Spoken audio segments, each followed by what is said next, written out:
राधे राधे। जय श्री कृष्णा। कार्तिक का पावन महीना चल रहा है। इस महीने का हर दिन खास होता है। कार्तिक महीने के शुक्ल पक्ष की अष्टमी को गोपाष्टमी के रूप में मनाते हैं। इस दिन भगवान श्री कृष्ण ने पहली बार गायें चराने गए थे। इस दिन हमें गायों की और बछड़ों की पूजा करनी चाहिए। अगले दिन यानी 9वीं तिथि को आंवला नौमी के नाम से जाना जाता है।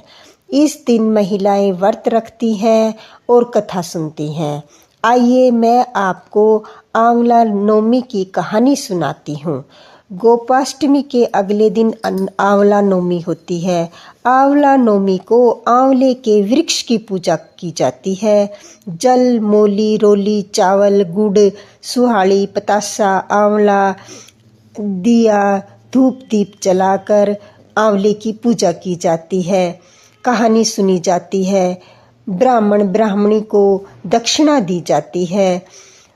अगर इच्छा हो तो दक्षिणा के साथ आप कोई गहना लाल कपड़े में बांधकर ब्राह्मण को दे सकते हैं। आइए अब आंवला नौमी की कहानी सुनते हैं। एक आंवलिया राजा था जो रोज 1 मन सोने के आंवले का दान करता था और बाद में खाना खाता था। एक दिन उसके बेटे बहुओं ने देखा कि रोज इतने आंवलों का दान करेंगे तो सारा धन खत्म हो जाएगा, इसलिए इनका दान बंद कर देना चाहिए।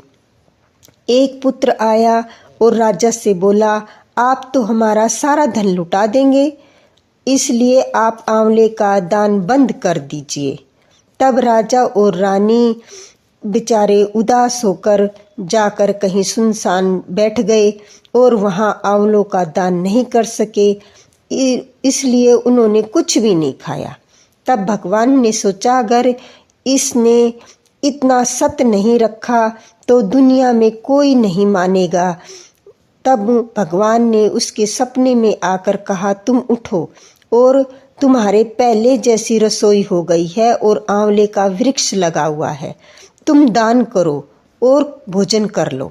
तब राजा रानी ने उठकर देखा तो पहले जैसा राजपाट हो गया और सोने के आंवले का वृक्ष पर फैले हुए थे। तब राजा रानी ने 1.25 मन आंवले का दान करने लगे। उधर बेटे बहू ने धर्म अन्नदाता का बैर पड़ा था। आसपास के लोगों ने कहा, जंगल में एक आंवलिया राजा है, सो तुम वहां चले जाओ और तुम्हारे दुख दूर हो जाएंगे। वे दोनों वहां पहुंच गए। वहां पर रानी और बेटे बहू को देखकर पहचान गई और अपने पति से बोली, इन लोगों से काम तो कम करवाएंगे और मजदूरी ज़्यादा देंगे। एक दिन रानी ने अपनी बहू को बुलाकर कहा, मेरा सिर धोकर नहला दे। बहू सिर धोने लगी तो बहू की आंख में से पानी निकलकर रानी की पीठ पर पड़ा। तब रानी बोली, मेरी पीठ पर आंसू क्यों गिरे, मुझे बताओ। तब बहू बोली, मेरी सासू जी की पीठ पर भी ऐसा ही मस्सा था और हमने उन्हें घर से निकाल दिया। वह 1 मन आंवले का दान करते थे तो हमने उन्हें भगा दिया। सासू बोली, हम ही तुम्हारी सास ससुर हैं, तुमने हमें निकाल दिया था, परंतु भगवान ने हमारा सत रखा है। हे भगवान, जैसे राजा रानी का सत रखा वैसे सबका रखना, कहते सुनते परिवार वालों का सबका रखना। इस कहानी के बाद विनायक जी की भी कहानी सुने।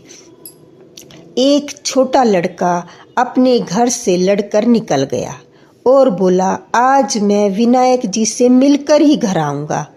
तब लड़का चलते चलते उजाड़ में चला गया तो विनायक जी ने सोचा, इसने मेरे नाम से ही घर छोड़ा है, इसलिए हमें घर भेजे, नहीं तो जंगल में शेर आदि से खा जाएंगे। फिर विनायक जी बूढ़े ब्राह्मण का वेश धारण कर आए और बोले, तू कहाँ से आ रहा है और कहाँ जा रहा है। तब लड़का बोला, मैं विनायक जी से मिलने जा रहा हूँ। तब वह बोले, मैं ही विनायक जी हूँ, मांग तू क्या मांगता है, परंतु एक बार ही मांगना। वह लड़का बोला, क्या मांगू, अन्न हो, धन हो, हाथी की सवारी हो, स्त्री ऐसी हो जैसे फूल गुलाब का।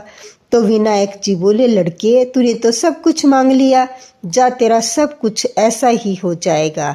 फिर वह लड़का घर आया तो देखा कि एक छोटी सी बहू चौकी पर बैठी है और घर में बहुत धन है।